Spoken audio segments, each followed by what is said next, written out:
What's good, my London Reacts fam? We're back with another reaction video. Today we're checking out, what was this one called? Why is it fucking about like that?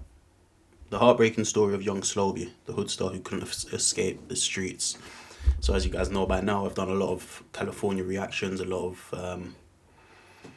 of J-Bo, a lot of Slo-Be, MB, you name it, I've done it. So go check that out on the channel if you like those sort of reaction videos. They're there. Everybody's got their own playlist. Super simple, super easy. Go tap in. But before you do that, hit that subscribe button.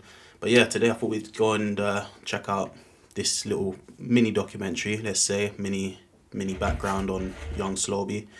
Find out a bit about what happened with him and yeah, trying to give myself a bit of context, let's say. So if I'm going to watch it anyway, I might as well film me reacting to it, and I'm sure one of you guys can drop me some pointers or a bit of extra info or context around it. But yeah, let's jump right into it. If you think this is not the best video, then drop another URL and I'll check it out as well another time. Who the fuck is that? But yeah, man, without further ado, let's jump right into this. Don't forget to hit that sub button, man. I've been dreaming about this for so long. Me and my cuddies. Off the rip, though, I've never heard anybody say cuddies. Me and my cuddies. You talking about my cousins? I've been dreaming about this for so long. Me and my cuddies. But I didn't really believe it's gonna crack off with them.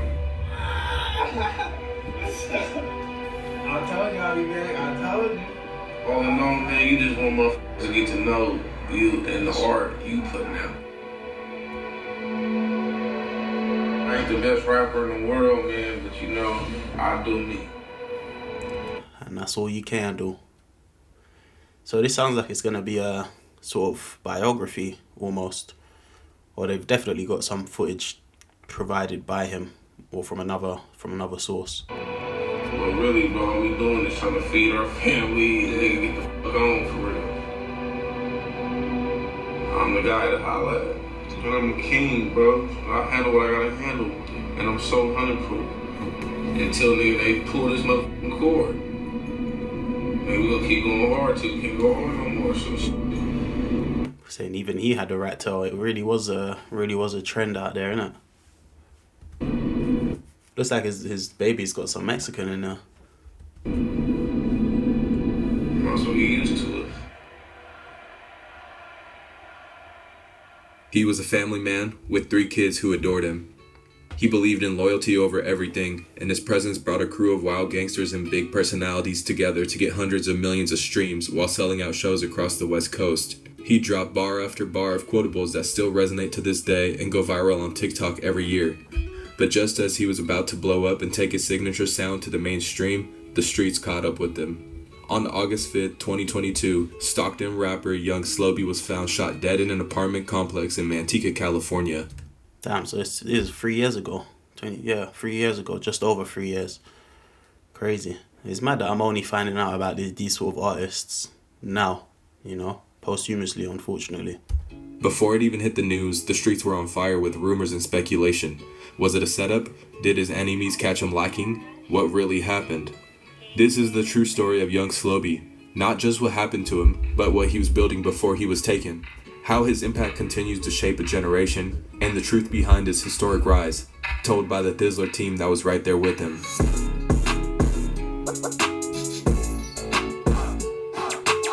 Deshaun Jaquay Victor, aka Young Slo-Be, was born on June 2nd, 1993, and raised in Stockton, California on... Jesus, so bro was young as well. Literally, what's that? My maths here, 10, 20, so just under 30, right? 29, something like that. On the southeast side, specifically Nightingale Avenue on the 2100 block. That wasn't just where he lived, it was who he was. His neighborhood became a core part of his identity, his sound, even his ad-libs. The 2100 block was also the birthplace of Stockton's infamous EBK crew, with artists like EBK J-Bo, EBK Young Jock, EBK Trey B, and EBK Juvie, all living within a few blocks of each other. If you ain't already, go check out my EBK J-Bo reactions. It's on the channel. I got the Sinner's Prayer album reaction out as well. Go check that out. Fucking hits on there, I'm not gonna lie. And I think I got a couple, like I said, I got Slo-Be reactions. Go check that out. But I've also got EBK Libo reactions. I believe that's the name. So go check that out as well, man. Tap in. But EBK didn't start as a rap group. It started as a brotherhood. And what does 2100 represent? What does that represent? Nightingale, Southeast Stockton, man. So are you part of the EBK camp? No, ABK Hot Boys is a rap group, feel me? They from my hood, though. My little brothers, feel me? We EBK in the streets, man. A tight-knit circle of kids were growing up in survival mode.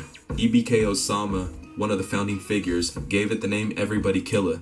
I got an EBK Osama reaction too. This is what I'm saying, man. How you guys not subscribed? I've got all the content that you need. Go tap in, man. Not as a call for chaos, but as a mentality. If you're not with us, you're in the way. Slo-Be was almost like the big brother of the young crew. He was the figure that would always push the group forward, helping squash internal beefs and keeping everybody focused on one goal, making it out of the streets with music. Growing up in Stockton meant growing up fast. It's a city with talent, pride, and community, but also poverty, gangs, and violence.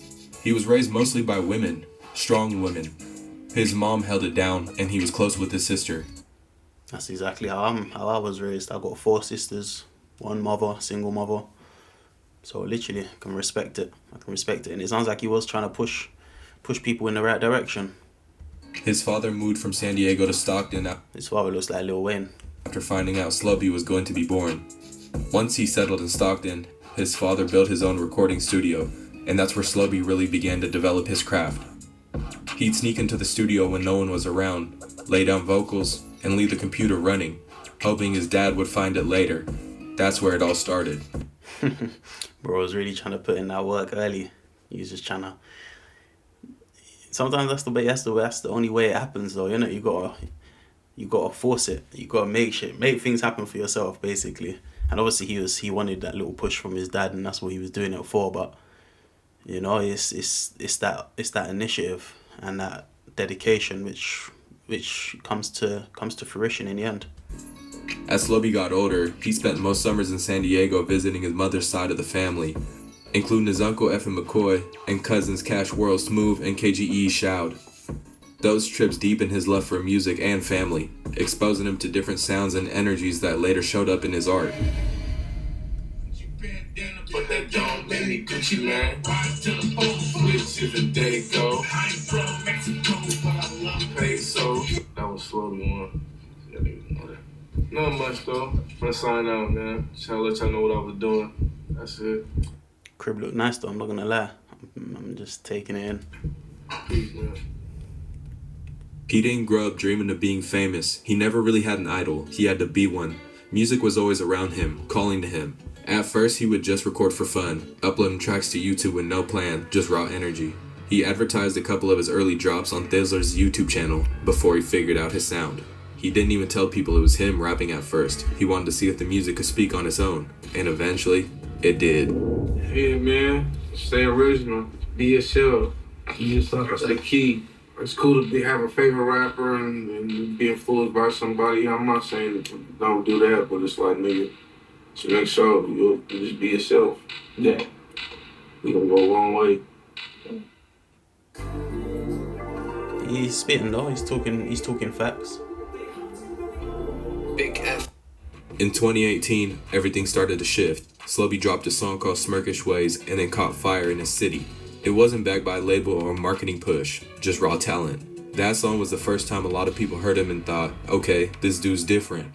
He was on the infamous EBK anthem with the EBK Hot Boys, Osama, Juvie, Trey B, Pay West, and of course future stars EBK Young Jock and EBK J-Bo. Okay, so that sounds like it was that was like one of the first anthems that really put them on the map. I didn't catch the name of it, so someone drop a comment, let me know. I'm going to try to pull it up and see, but someone drop a comment, let me know. He was on the infamous EBK anthem with the EBK Hot Boys. Is that what it's called? EBK Anthem? I don't know if I've checked it out. Let me quickly have a quick peep. It might not even be called that. I might just be wasting my time here. EBK Anthem.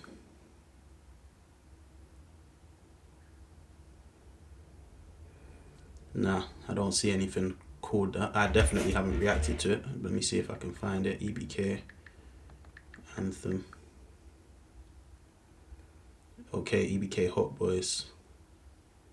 Okay, I'm gonna have to add that one to add that one to the list still. See if that one, see what they were sounding like to start with. Osama, Juvie, Trey B, Pay West, and of course future stars EBK Young Jock and EBK J-Bo, which was a starting point for EBK's rise as a rap crew. In 2019, he dropped his debut mixtape Slo-Be Brian, and from there he started building momentum the independent way, project after project, visual after visual, no radio, no major cosigns, just consistency. After the Barona mixtape, Thizzle reached out to do a partnership. It started with just one tape, the iconic Slo-Be Brian 2, but I'm not gonna lie, that's a cold mixtape named Slo-Be Brian. Slo-Be Brian, that's called. And obviously I don't know the most about guns, but I do know one of my favourite reactors on YouTube is someone that I watch called The Lit One, and he's based in Chicago. And he's always said them transparent drums or magazines clips are pointless and shit, and that they jam. no major cosigns, I just noticed it here, that's what made me say it. consistency. After the Barona mixtape, Thizzle reached out to do a partnership. It started with just one tape, the iconic Slo-Be Brian 2, but after the success of that project, Slo-Be decided to extend the partnership, and Thizzler would release all of Slo-Be's music from that point on, working closely with Slo-Be and his brother Vic on strategy, marketing, and creative direction. On Slo-Be Brian 2 came This Ain't Nothing New, a posse cut featuring EBK Young Jock, Briz, and EBK Juvie. Okay, Briz was tapped in with these lot as well. I didn't know that. If you guys don't know, I got a couple Briz reactions on my channel too. A posse cut featuring EBK Young Jock, Briz, and EBK Juvie. Flow like a butterfly, sting like a bee, nigga. Ruler on me, Mr. Slo-Be, hide on me, nigga. Niggas foul, niggas always tryna reach, nigga. Side talker, sidewalker, hopping the streets, nigga. It wasn't just a song, it was a moment. The energy was Sounded good, I'm not gonna lie. wild, the chemistry undeniable. NorCal had just lost a legend with the passing of Sacramento rapper Briz. That song was one of his last features, giving the fans a much needed new verse. The Glock I got a ring, cut it dick burning. I had them shooters hit your block, I be dick burning. Big pole on my waist, got my hip hurting. In your hood was ghost town, but we ain't quit lurking. A few months before, Slo-Be was also featured on Keep It Peasy song, Starting Lineup, along with EBK Young Jock and MB Nell, another rising star in the city who would eventually become a bitter rival. That's what I was just gonna say. What the fuck? They were on the same track originally. EBK Young Jock, Keep It Peasy, Young Slo-Be, and MB Now. No way. Okay, so someone needs to tell me what video I need to check out. Which one gives me the info, which gives me the background here, because I had no idea they were once all cool. EBK Young Jock and MB Nell, another rising star in the city who would eventually become a bitter rival. The songs captured the heartbeat of a new Stockton movement, and Slo-Be held his own next to the Northern California rap scene's hardest new voices. But in the streets, things were heating up too. Stockton police, the California DOJ, and the San Joaquin County DA launched an investigation into EBK, labeling it a criminal street gang. 9 alleged members were arrested in connection with violence. Yeah, I don't know what Buddy down here did, or what he's accused of rather, but he did it. He did it. I'll tell you right now who I think did their crimes. I think this brother done his crimes, 100%. She done her crime as well. She done her crime for sure. She definitely did her crime. She's proud to have done her crime, 1,000,000%. Bro here, I'm not 100% sure. He looking like he's just a bit tired or a bit fucked up of whatever. These two at the bottom, they done their crimes. They did their crimes. Crimes, including murder. To law enforcement, this wasn't just music. It was a movement they believed was tied to real street activity. Stockton police say they've reached a milestone in an operation targeting gangs in the city. Yeah, at the same time, community leaders are saying there's more work to be done. At the same time, Stockton's rap scene was heating up, and so were the tensions. EBK's rivals included crews like the Fly Boys, represented by artists like J Black and bands, Muddy Boy. Okay, that's the Flies, making sense. These are the ones that they got. There was a lot of fucking Asians and Mexicans in this crack down here, innit? Mainly Asians, to be fair. Boys, represented by artists like MB Nell and the Northside Gangster, J Black and bands, Muddy Boys, represented by artists like MB Nell and the Northside Gangster Crips, who were represented by artists like Haiti Baby. This isn't music turned into real conflict. Social media posts became warnings. The line between entertainment and retaliation started to blur. Then came the Thizzler ciphers. In 2021 and 2022, Thizzler's annual ciphers brought together the hottest artists from across Northern California, from Stockton to Sacramento to the Bay. Slo-Be's appearances helped solidify him as one of the region's faces, putting his voice next to future stars and connecting fan bases across cities. Those ciphers didn't just showcase talent, they built community, bridging audiences and giving NorCal rap a unified spotlight that pushed everyone forward, all while garnering tens of millions of views, collectively. HoodStar, baby. Come and struggle with me. Little Cuddy shoot that. Ain't no struggle in it. Pop dough on me. Uh-oh, it's a big 50. Took too many shots, don't call the bartender. Finally, in 2021, it all clicked. He released his album Slo-Be Ryan 3, which featured hit after street hit.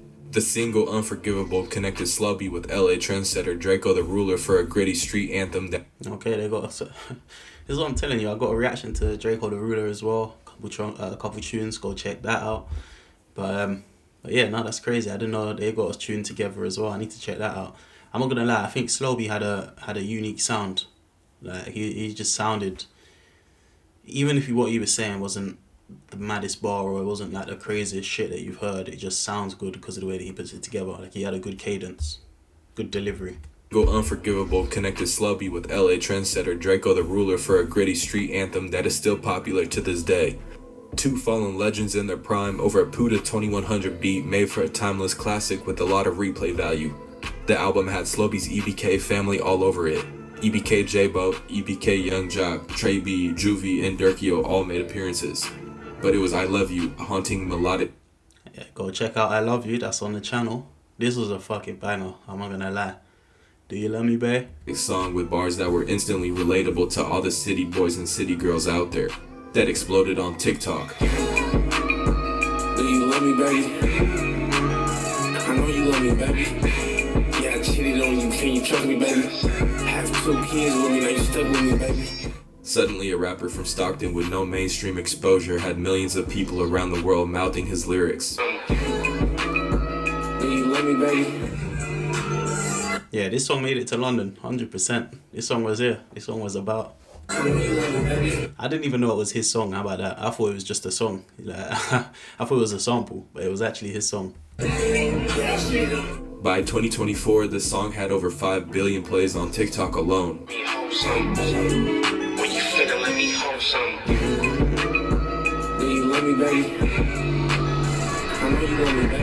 Even as the attention grew, he stayed in Stockton, still moving the same way, still rapping like it was personal, because it was. But for the first time, it looked like young Slo-Be was about to transition from underground artist into a real star, the kind of success that changes lives. He released his final and most polished album, Southeast, on June 24, 2022 to critical praise. He was finally recognized as one of the hottest new voices in the West Coast rap scene. He had a release party in Los Angeles that A&Rs from major record labels came to, so they could see what the big deal was. Stars like Meek Mill, Coi Leray, G Herbo, and more showed him love. After years of grinding, young Slo-Be was finally ready to move up to the big leagues. But sadly, less than 2 months later, it was all over.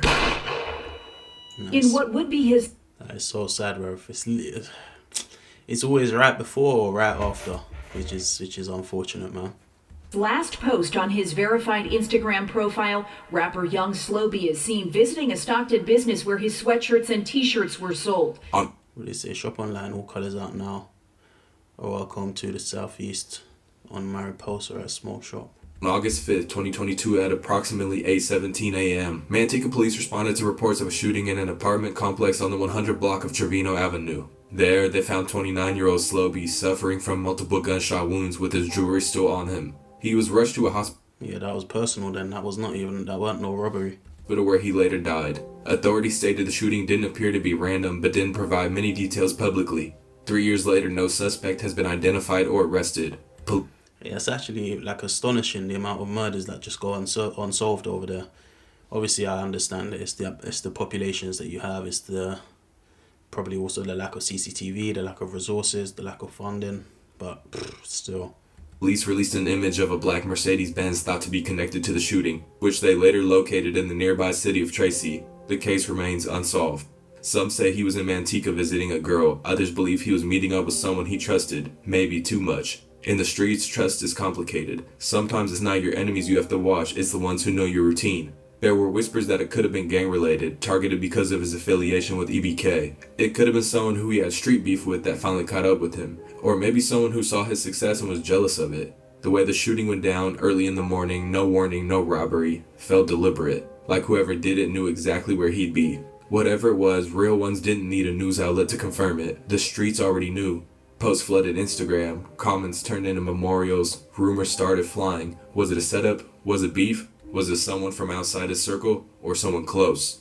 While the world asked questions, 3 children lost their dad, a close-knit family lost their son, Stockton lost one of its realest voices, and the original EBK rap crew lost the glue that held them together. Fans turned back to his music, listening to lyrics that now sounded prophetic. Don't Come to My Funeral, the final track of his Southeast album and the last music video young Slo-Be ever shot, was already fan favorite, but now it hit different. Lines like, I already know I'm going to hell, shut the fuck up, and even if I'm dead, haha, had conspiracy theories spreading like wildfires.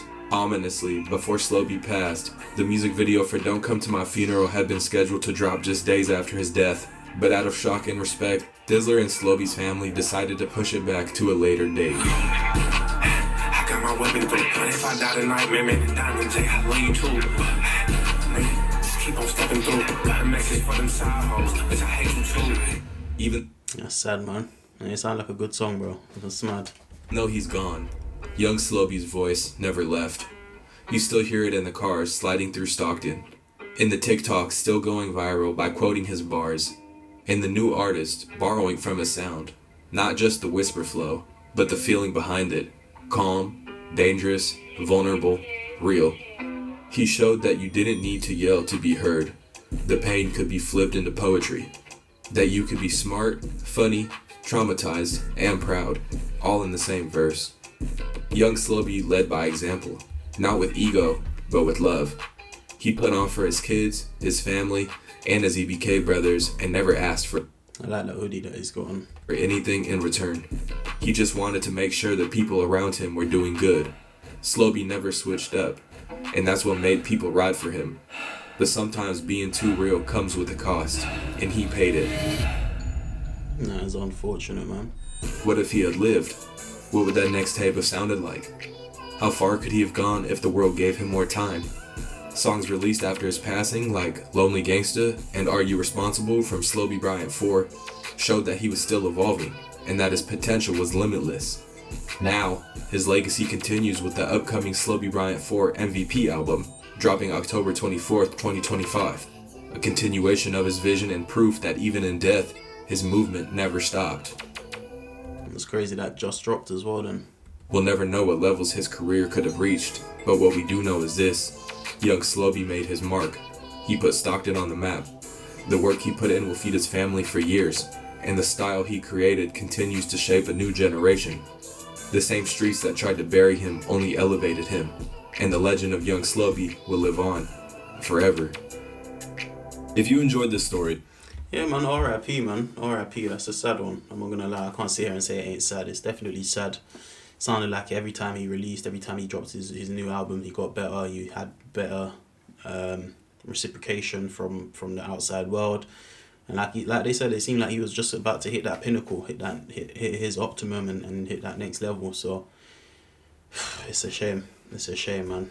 But yeah, it's good. It is good in the sense that he's been able to provide for his family before he's left, and obviously he's left his own legacy, and not only in Stockton but worldwide. So yeah, he's definitely achieved things in his life. It's just, I would say it's sad that it's got been taken and cut short, in my opinion, and I'm sure in a lot of your opinions. Don't agree with what this Thizzler guy said at the end about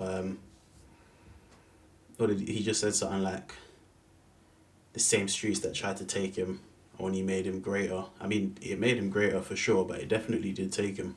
So I don't know. I don't agree with that, but yeah, it's an interesting little backstory, and yeah, it's a crazy one. It's a sad one. I didn't know that the two gangs were once linked up and thing. I don't feel like I know exactly how he died, but it seems that nobody does. Obviously, if it's still unsolved, which is crazy, like I said. But yeah, man, that was a bit of a backstory into young Slo-Be, R.I.P. And yeah, we're gonna continue checking out his music, man. Maybe even check out that album that just released a couple weeks ago, or even a week ago now, I think. So literally a week today, I believe. So yeah, man, it's sad. But yeah, it seems like it's a reoccurring theme over in that side of the town in Los Angeles. So R.I.P. We're gonna keep checking him out, keep doing what we can to help posthumously, and yeah, it's a sad one. Drop a comment, let me know which other hood documentaries, mini documentaries, music I should check out. Hit that subscribe button if you like these sort of reactions. If you like music reactions, go and check out all the playlists I've got. Literally more or less every artist that I've been recommended I've checked out and I'm checking out. So keep dropping them, keep subscribing, keep joining the family. Let's grow this thing from the UK to the US. See you guys on the next one. Peace.